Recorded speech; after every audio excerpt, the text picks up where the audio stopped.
네, 우리 하나님 말씀은 사도행전 1장 1절에서 5절까지 말씀입니다. 제가 봉독하겠습니다. 첫 번째, 그래서 오 테오필로스님, 나는 예수님이 활동하고 가르치신 모든 것들에 관하여 다루었습니다. 그것들은 예수님의 활동을 시작하신 때로부터 위로 들려 올라가신 날까지의 일들입니다. 그에 앞서 예수님은 선택하신 사도들에게 성령님을 힘입어서 할 일을 명령하셨습니다. 아버지께서 요건 소제목이에요. 그들에게 또한 예수님은 고난받으신 뒤 자신이 살아나신 것을 확실한 많은 증거로 보여주셨습니다. 40일에 걸쳐 사도들에게 나타나셨고 하나님 나라에 관한 일들을 말씀하셨습니다. 예수님이 사도들과 함께 잡수실 때 그들에게 단단히 이르셨습니다. 예루살렘을 떠나지 말고 아버지께서 약속하신 것을 기다려라. 그 약속을 너희는 나한테 들었다. 요한은 물로 세례를 주었다. 그렇지만 바로 너희는 성령으로 세례를 받을 것이다. 그리 오래 걸리지 않을 것이다. 아멘. 네, 함께 걷는 교회 예배에 오신 여러분들 환영합니다.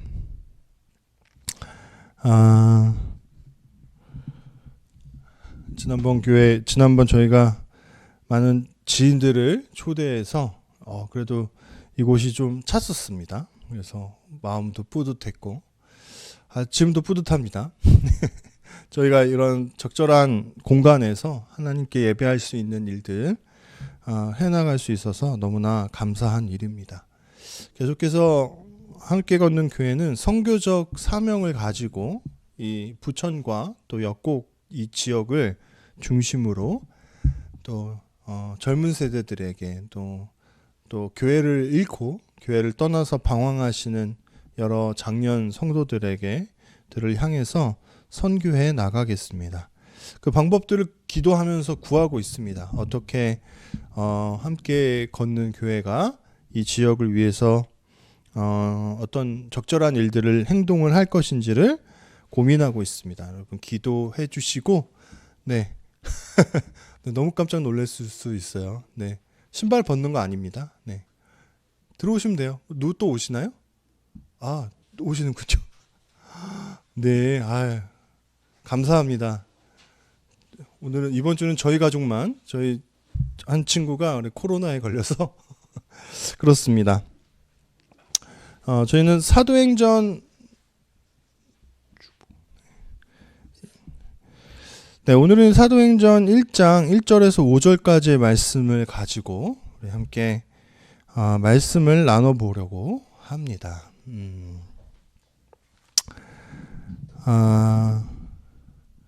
요즘은 대부분 도로명 주소를 사용합니다. 근데 이게 개편되고 나서 처음에는 너무나 어색했습니다. 이런 일을 왜 했을까? 되게 너무 굳이 막 그 나라의 국고를 투자하면서까지 도로명 주소로 왜 바꿨을까? 이런 의구심이 굉장히 많았습니다. 그리고 지금도 사실은 때로는 너무나 어색합니다. 그 중에 하나가, 아주 어색한 부분 중에 하나가, 저희 집은 부천에서 여월동이라는 동네인데 도로명 주소로 바뀌고 나니까 여기가 소사로 몇몇몇 600몇 이렇게 바뀐 겁니다. 그래서 그 소사로라는 정보만을 가지고는 저희 동의 그 동이 어떤 동인지를 사실 알 수가 없는 겁니다. 그래서 굳이 귀찮게 또 가로를 쳐가지고 무슨 동이다, 그리고 무슨 아파트다, 이런 걸 꼭 기재해야 되는 약간 불편함이 있는 것 같습니다. 그래서 지금도 사실 도로명 주소가 이해가 되지는 않습니다.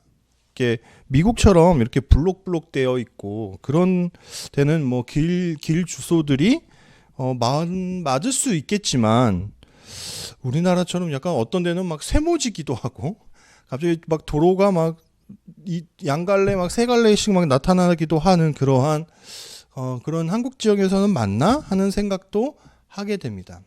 그래도 어쨌든 저희 집 주소를 중심으로 소사로가 얼마만큼의 거리가 소사로인지가 갑자기 이 설교를 준비하면서 궁금했습니다. 그래서 찾아보았더니 그 부천이 시작되는 강서구 김포공항이 있는 그쪽에서 도로가 부천이 시작하는 곳이 오세삼거리라는 곳이거든요. 그리고 저쪽까지 그 길을 타고 쭉 가다 보면 시흥이 시작하는 부분이 있습니다. 대하사거리라는 곳이 있어요. 그 거리가 9.7km 정도가 된다고 합니다.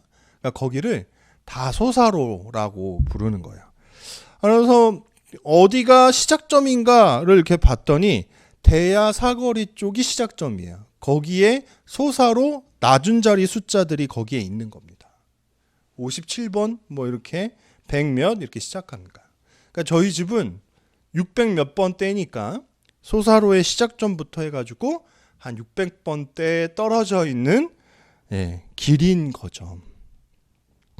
그래서 그냥 그렇게 이해했습니다. 우리 집은 소사라는 동네, 소사로를 중심으로 한 약간 좀 떨어져 있는 600번대의 어떤 집이겠구나. 그러한 주소를 갖고 있겠구나 하고 생각을 했습니다. 그러면서 그냥 엉뚱한 생각이에요. 늘 그런 엉뚱한 생각에서 설교를 시작합니다. 우리에게도 그런 어떤 수치가 있었으면 좋겠다 하는 생각을 했어요. 하나님의 말씀에 우리가 얼마나 가까울까? 예수로 몇 번, 이렇게 우리가 예수님께 얼마나 가까운지가 우리가 좀 수치로 측정이 된다면 때로는 좋지 않을까 하는 생각을 하게 됐습니다. 예수님께서 이 사도행전을 시작하시면서 제자들에게 찾아오셨습니다. 3년의 공생애를 거치셨고 그 끝은 십자가와 부활이셨습니다. 그런데 그 3년 동안 아마 그러한 신학 수업, 그러한 어떤 과외 이런 걸 받은 사람이 아마 없을 거예요. 제자들은 예수님과 주일날만 만난 것도 아니었고 매주 만났습니다. 매일 같이 동고동락하면서 살았습니다. 그러면서 하나님의 나라에 대한 이야기들을 언제라도 물어보면 답을 들을 수 있었고 예수님이 하시는 일들, 어떤 기적들 이런 것들을 시청각적으로 부수 자료들로 다 받아서 누린 사람들입니다. 그런데 그런 사람들이 그 십자가의 끝에 어떻게 되었습니까? 없었습니다. 그들이 예수님이라는 길에서부터 아주 멀리 떨어져 저 끝자락으로 떨어진 사람들이 되어버렸습니다. 심지어는 그들은 도망쳤고 말로 예수님을 배반했습니다. 베드로는 아주 심한 말들을 덧붙여가면서 예수님의 면전에서 예수님이 보는 지척의 거리에서 예수님을 부인한 사람이었습니다. 그런데도 그런 것이 우리는 너무 안타까운 거예요. 그러한 교육과 그러한 공부와 그러한 하나님 나라에 대한 메시지를 들었던 사람들이 이 세상에 없을 텐데 왜 제자들은 그 모양이었을까? 아니나 다를까 오늘 예수님께서는 그들 곁에 다시 찾아오십니다. 예수님께서 다시 찾아오셨다는 것은 그들에게 추가적인 교육이 필요해서였을까요? 저는 이 생각을 했어요. 예수님은 지금 부활체이시잖아요. 부활하셨고 살아나셨는데 40일을 더 유하신 건 아닙니까? 되게 신기한 일이다. 그것도 저는 그런 생각을 했습니다. 하나님이신 분이 이 땅에 오셔서 하나님의 인간의 몸을 입으신 것도 되게 놀라운 일인데 부활체가 되셔서 완전한 몸이 되셨는데 이 땅에 계속 거하시면서 40일이라는 시간을 보내신 것도 굉장히 뭔가 특별한 일이다 하는 생각을 했어요. 예수님을 통해서 예수님의 성육신과 예수님의 승천의 그 사이에 하나님의 나라와 이 땅이 연결되고 있는 것은 아닌가 하는 생각을 했습니다. 그러한 은혜에 힘입어 제자들은 또 하나님의 나라에 대한 비밀을 듣습니다. 하나님의 나라에 대한 추가 교육을 40일 동안 받죠. 아마 이때에 예수님께 받았던 그 하나님 나라에 대한 일들이 그들이 평생 사도행전의 역사를 살아가면서 전도하고 전파하고 선교하는 역사를 살아가면서 가장 많은 부분에 있어서 그들의 사상적 그리고 어떤 그들이 행동하는 어떤 말씀에 기반이 되었을 거다라고 사람들은 이야기합니다. 저는 이게 예수님의 처방전이라고 생각합니다. 우리는 날마다 사실 멀어지죠. 제자들조차도 3년 동안 하나님의 나라에 대한 이야기를 들으면서 살았는데도 그들은 하나님의 나라에 대해서 모르지 않습니까? 제대로 모르는 겁니다. 그리고 자신들의 사고방식에 그리고 자신들의 욕망에 의해서 하나님의 나라에 대해서 잘못 오해하고 있었던 사람들 아닙니까? 그래서 우리는 날마다 사실 추가 교육이 필요합니다. 완성형이 이 땅에 있을까 하는 생각을 해볼 때 그렇지 않다라는 거예요. 어떤 신학 교수님도 아주 오랫동안 목회를 하신 목사님이라 할지라도 이 땅에서 완성형인 사람은 없습니다. 계속해서 하나님 나라의 말씀이 주어지고 또 하나님의 말씀으로 양육되어지고 재점검 받아져야 합니다. 그래서 오늘 설교 제목이 말씀 하나 추가예요. 그런 생각을 하게 되죠. 우리가 잘 살고 있다. 잘 가고 있다. 그런데 어느 때에 돌이켜보면 그러지 않을 수도 있다라는 거예요. 저는 계속 선교적 교회를 준비하고 이렇게 설교하고 함께 말씀 나누면서 자꾸 기성교회에 대한 이야기를 해서 좀 미안한 마음은 사실 있습니다. 그런데 저희가 사실 선교적 교회로 시작한 이유는 그거에 대한 기성교회에 대한 반작용이 있다라는 것을 무시할 수는 없습니다. 잘하고 있다라고 생각하는 그러한 모습들, 이대로면 다다, 이대로면 충분하다라고 생각하는 모습에서 저는 뭔가 안타까움을 느꼈습니다.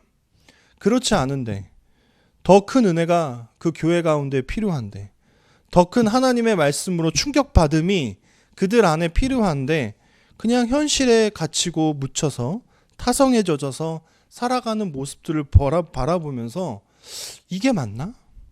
이게 옳은가? 하는 생각을 하게 됐습니다. 저는 때마다 아주 시시때마다 제가 사역을 해올 때마다 이 말씀에 저는 조명되어졌습니다. 바로 바울이 고린도전서 10장 12절에서 한 말씀입니다. 우리 한번 함께 읽어볼까요? 시작. 그러므로 서 있다고 생각하는 사람은 넘어지지 않도록 조심해야 합니다. 네, 저희는 새 한글 성경이라는 번역을 사용합니다. 하나님께서 바울이 이거 지금 우상 논쟁에 대해서 이렇게 얘기하는 가운데에 이 말을 하는 거거든요. 우상 숭배하는 게 뭔가라는 그런 의문을 갖고 있는 겁니다. 그냥 어떤 우상 앞에 서서 우상에게 제물을 드리고 그것만이 그 숭배일까? 정말 내 안에 있는 우상, 그리고 우리 안에 있는 우상들은 없나? 아마 그러한 마음을 가지고 바울이 이 이야기를 한 것은 아닐까 하는 생각을 하게 됩니다. 한국 교회는 서 있는 것 같아 보이지만 넘어질 수 있는 사람들입니다. 그 누구라도 넘어지지 않도록 조심해야 됩니다. 그래서 날마다 말씀에 조명받고 말씀에 따라 내 자신을 치면서 복종해 나가야 되는 우리들입니다. 칼빈 신학도 저는 완성형이 아니라고 생각했어요. 여기에 저희 엑치 친구가 와 있습니다. 방문을 했는데 수도 없이 많은 기간 동안 칼빈 신학을 공부했지만 그게 다는 아닐 수 있겠다 하는 생각을 했습니다. 그래서 그 어떤 특정 교단에서 싫어하는 어떤 다른 신학자들은 그거에 대해서 뭐라고 얘기하는지에서 잠깐 살펴본 적도 있었습니다. 사람이 펼쳐놓은 신학, 사람이 이야기하는 어떠한 주장들이 다 맞을까? 그거는 알 수 없는 일입니다. 우리가 살아가는 길과 우리가 살아가는 모습, 그 누구도 어떤 일을 A와 B 그 중에 뭔가 하나는 우리는 계속해서 선택하면서 살아가잖아요. 근데 사실 우리가 합리화를 시키든 아니면 아주 애를 너무 많이 써가지고 그거에 장점을 찾든 어쨌든 우리는 그것이 옳아라고 선택하고 가는 거잖아요. 그렇지 않나요? 그렇다면 나 자신은 그게 옳아 하고 가는데 그럼 정말 하나님의 말씀에 비춰봤을 때도 옳아? 라고 하는지는 우리는 알 수 없다라는 겁니다. 선교적 교회 그리고 함께 걷는 교회가 사도행전 말씀을 중심으로 말씀을 살펴갈 겁니다. 사도행전과 그리고 새로운 교회가 온다라는 책이 저희가 사역해 나가는 것에 굉장히 큰 자양분이 되는 성경과 책이기 때문에 그렇습니다. 하지만 그 시작점에 저는 저의 행동을 먼저 사실 생각해 보았습니다. 날마다 하나님께 물어봅니다. 이게 맞나요? 제가 기성교회에 있을 때는 이게 맞나요? 라는 질문이 하나님께 잘 없었던 것 같아요. 왜냐하면 그 틀에 제가 맡고 있는 중고등부를 계속 인도하거나 아니면 우리에게 허락되어 있는 장년부 인도를 하던가 하는 일들을 계속 해야 하게 되니까 사실 거기서 저희가 하나님 이게 맞나요? 라는 질문을 잘 안 했던 것 같아요. 그런데 개척을 하고 교회를 시작하고 이런 상황에 계속 처하면서 저는 저에게 많은 계속 질문을 했던 것 같아요. 이 공간은 저희가 빌려서 사용하는 거예요. 한 3분의 1 정도의 가격을 내고 원래 기존에 쓰시던 분에게 이게 협의를 해서 쓰는 겁니다. 근데 이 지역에 교회를 알아보려고 했는데요. 저는 그게 발목을 잡을지 잘 몰랐습니다. 교회로 내주는 데가 없어요.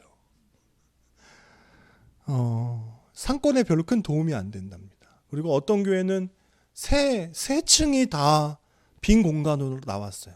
맨 밑에는 아주 몇 달이 된 주점이었고 2층은 심지어 교회 자리였어요. 거기는 누가 봐도 교회 같아요.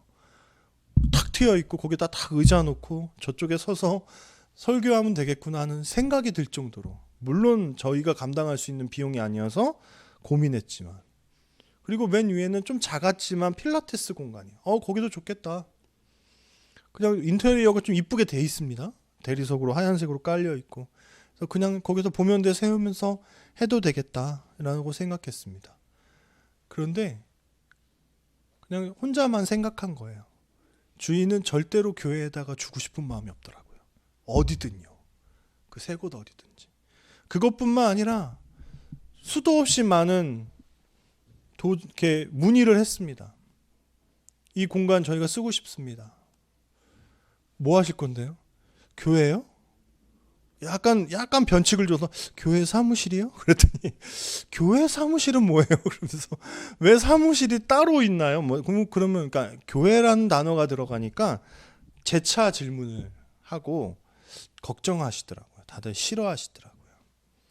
그래서 고민하던 중에 또 초기에 재정을 또 아끼겠다라는 생각에서 이 공간을 이렇게 공유해서 사용하게 됐습니다. 그러니까 개척을 시작하면서부터 수도 없이 많은 순간 동안 저는 하나님께 계속 물어보게 됐습니다. 하나님 이거 맞나요? 하나님 이거 맞나요? 근데 저는 그렇게 하나님께 하나님 이거 맞나요? 라고 계속 물어볼 수 있는 지금 이 현실이 감사하다는 생각을 했습니다. 기성교회에 제가 사역자로 있으면서 질문하지 않았던 하나님 이 길이 맞나요? 라는 것, 하나님 이렇게 하는 것이 맞나요? 라는 그 질문을 제가 하나님께 수도 없이 많이 하고 있기 때문입니다.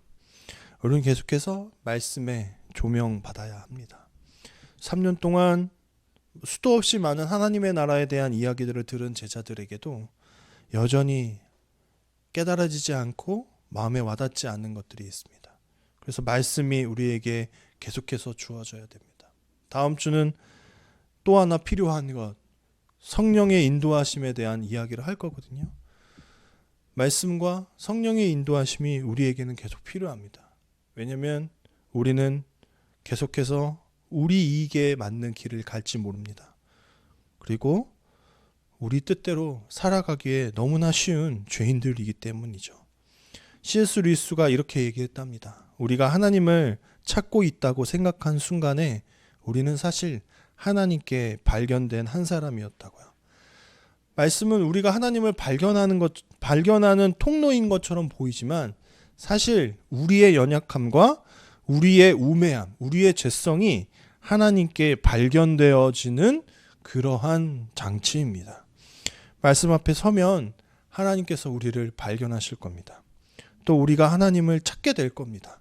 하나님께서 우리 이 길이 맞는지 저 길이 맞는지를 우리 생각에서 판단하게 하지 않으시고 하나님이 깨닫게 해 가실 겁니다. 그래서 저희 교회가 지향하는 교회는 그 멋진 이야기, 멋진 단어, 미시오 데이입니다. 하나님의 선교입니다. 하나님께서 이 지역에 어떠한 곳으로 저를 보내시고 어떤 사람 곁에 저를 두실지를 저는 날마다 기도하면서 한번 걸어 나가 보려고 합니다. 여러분도 여러분들의 일상에서 또 우린 누구나 선교사잖아요.